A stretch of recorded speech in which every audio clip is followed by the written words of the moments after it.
안녕하세요. 책 읽어주는 여자 에젤 강미경입니다. 오늘은 여의도의 목회자 준비했습니다.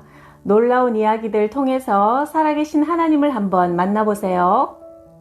1957년 조용기 학생회장은 막상 졸업을 한다고 생각하니 미래에 대한 걱정이 앞섰다. 얼마 전 삼각산에서 발생한 세 소녀의 익사사고가 마음을 더욱 혼란스럽게 만들었다. 당시 염혜경이라는 목사가 삼각산에서 대규모 청년 수련회를 열었는데 이곳에 참석했던 세 소녀가 폭우로 불어난 계곡을 베드로와 같은 믿음으로 건너가겠다며 뛰어들었다가 빠져 죽은 것이다. 갑자기 한 학생이 조용기 학생회장에게 질문했다. 이 사건에 대해 어떻게 생각해? 학생회장은 우리보다 책도 훨씬 많이 읽고 기도도 열심히 하잖아. 그가 입을 열었다. 베드로는 예수님께 주여 당신이 나를 명하사 물 위로 오라 하소서 요청을 먼저 하고 나서 오라는 주님의 말씀을 듣고 난 후 확실한 믿음을 가지고 물 위로 뛰어들었어. 그러나 세 소녀는 자신들에게 주시는 하나님의 응답의 말씀인 레마 없이 기록된 보편적인 말씀인 로고스만 가지고 물로 뛰어든 거지. 바로 이 점이 그들의 실수였던 거야.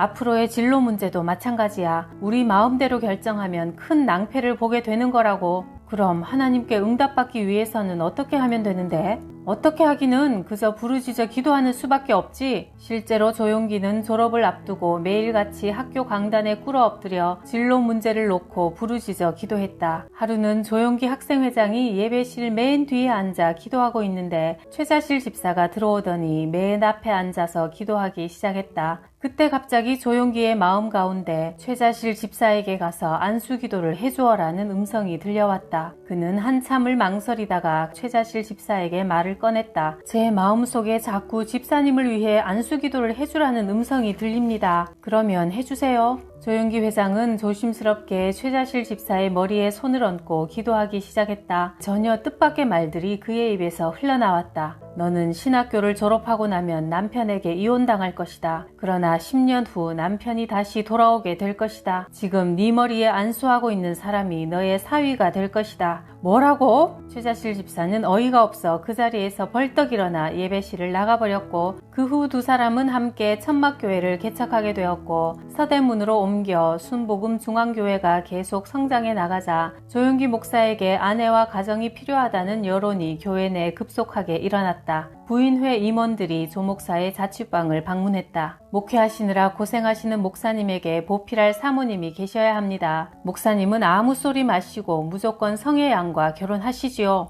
지금까지 최자실 목사의 딸 김성애를 친동생처럼 생각했던 조용기 목사는 존 허스톤 선교사를 찾아가 진지하게 상의하기로 했다. 그렇지 않아도 제가 조 목사님의 결혼 문제를 놓고 혼자서 기도해 왔는데 성애 양과 결혼하는 것이 하나님의 뜻이라는 응답을 받았습니다. 그러나 성애는 중학교 때부터 오빠 하면서 저를 따라다녔고 친동생 같은 아이입니다. 그러나 이미 조 목사님은 신학교 시절 최전도사님의 사위가 될 것이라는 하나님의 계시를 받았다고 하지 않았습니까? 이렇게 해서 조용기 목사는 본격적으로 김성애를 배우자로 놓고 기도하기 시작했고 기도할수록 하나님의 응답이라는 확신이 들었다. 마침내 김성애가 이화여대를 졸업한 1965년 3월 1일 두 사람은 3,000여 명의 성도들 앞에서 결혼식을 올렸다. 주례를 맡은 리차드 목사는 흥이 나서 1시간 동안 주례를 하는 바람에 몸이 허약했던 조 목사는 쓰러지지 않기 위해 안간힘을 써야 했다. 결혼식이 끝난 후 두 사람은 신혼여행으로 부산 해운대를 찾았다. 그러나 여행 기간 내내 조 목사는 그동안 누적된 피로 때문에 꼼짝없이 방에 누워 있어야 했고 아내 김성애는 계속 그를 보살펴야만 했다.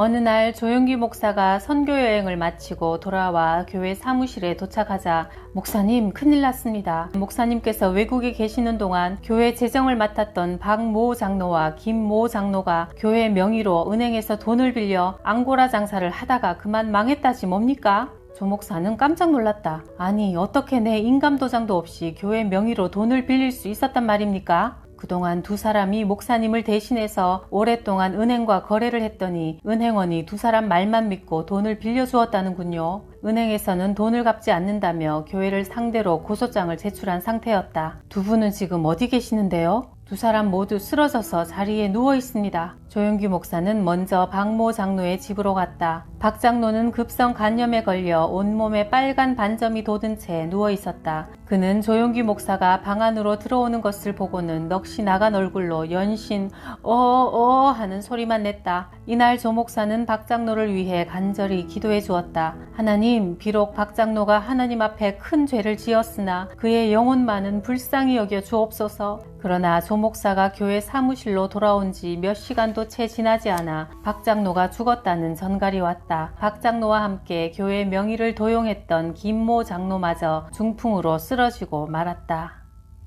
결혼 후 조 목사는 토요일에는 설교문이 완성되면 아내 김성애를 앉혀놓고 설교를 했다. 가만히 듣고 있던 김성애는 좋았던 점과 개선했으면 하는 점, 특히 경상도 발음 등을 지적해 주었다. 때론 그녀의 말에 조 목사는 마음이 상해서 그렇게 잘하면 당신이 설교해! 대꾸하기도 했지만 마음속으로는 아내의 지적이 옳아, 내일 설교할 때는 아내의 말대로 고쳐야지 하며 그녀의 조언을 받아들이곤 했다. 결혼을 통해 목회자로서 사역하는데 가정이 매우 중요한 역할을 한다는 사실을 깨달은 조용기 목사는 부교역자를 뽑을 때도 가정에 충실한 사람을 선택했다. 어느 날 한 신학생이 찾아와 채용해달라고 부탁했다. 목사님 밑에서 목회를 배우고 싶습니다. 조 목사는 그의 가정에 대해 물었다. 결혼을 하셨습니까? 예, 아이도 있습니다. 그러나 저는 주님의 일을 하기 위해 아내와 아이를 분토와 같이 버렸습니다. 조용기 목사는 그의 대답에 깜짝 놀랐다. 아니, 자신의 가정을 돌보지 않는 사람이 어떻게 성도들의 삶을 돌보고 주님의 일을 하겠다고 말합니까? 그래도 주님의 일을 위해서라면 주님 이외의 것들은 버리는 것이 맞지 않습니까? 됐습니다. 난 가정을 소중하게 여기지 않는 사람이 성도들을 귀하게 여기고 맡겨진 사역을 잘 감당할 것이라고 생각되지 않는군요. 당신이 가정을 분토와 같이 버린 것처럼 나도 당신을 분토와 같이 버리겠소.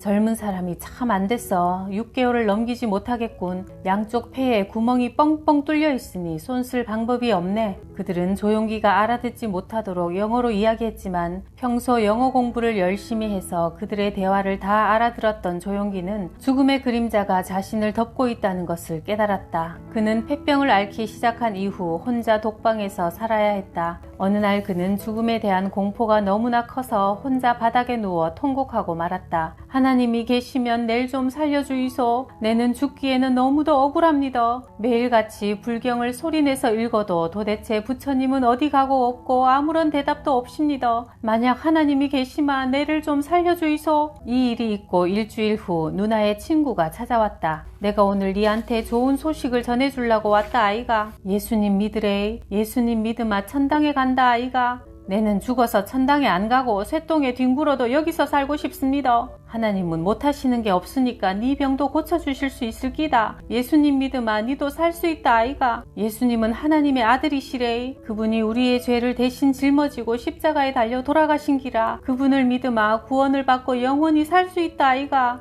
그러나 조용기는 버럭 화를 내고 말았다. 예수쟁이들은 다 미쳤다 카두마. 누이도 예수 믿고 미쳤구마. 당장 나가소. 내는 9원이고 10원이고 아무 관심 없습니다. 다음날 누나 친구는 다시 조용기를 찾아왔다. 조용기가 이불을 뒤집어 쓰고 자는 척하자 그녀는 혼자 무릎을 꿇고 한참 기도한 후 돌아갔다. 그녀는 일주일 내내 하루도 빠짐없이 매일 조용기를 방문했다. 우리 집은 부처님 믿는다 카이. 와 자꾸 와서 나를 못살게 구노. 하나님, 용기의 마음을 열어주이소. 용기가 예수님을 구주로 영접하고 구원받을 수 있도록 도와주이소. 조용기를 위해 기도하는 그녀의 두 뺨에는 계속 눈물이 흘러내렸다. 그는 그동안 한 번도 느껴보지 못한 깊은 감동을 느꼈다. 알겠습니다. 내가 졌습니다. 예수 믿어줄 테니 이제 그만 우이소. 이 말을 듣자 그녀는 기다렸다는 듯 환한 미소를 지으며 가지고 다니던 성경책을 내밀었다. 성경책을 읽으마 예수님이 어떤 분이신지 알 수 있을 끼다. 용기야, 네가 폐병에 걸려갖고 지금 창세기부터 읽어서는 죽기 전에 요한계시록까지 다 못 읽겠다. 우선 신약부터 읽어보제. 그날부터 조용기는 혼자서 성경을 읽기 시작했다. 성경은 철학이나 윤리를 말하고 있지 않았다. 성경은 온통 병든 자를 고치시고 죽은 자를 살리시며 배고픈 자들에게 먹을 것을 주시는 예수님에 대한 이야기였다. 성경을 읽어나가면서 조용기는 자신에게 필요한 분은 자기의 폐병을 치료하시고 죽어가는 자신을 살려주실 수 있는 예수님이라는 것을 깨달았다. 그도 누나처럼 기도해야겠다는 생각이 들었다. 예수시여, 나에게 지금 필요한 것은 바로 내 폐병을 고칠 수 있는 당신입니다.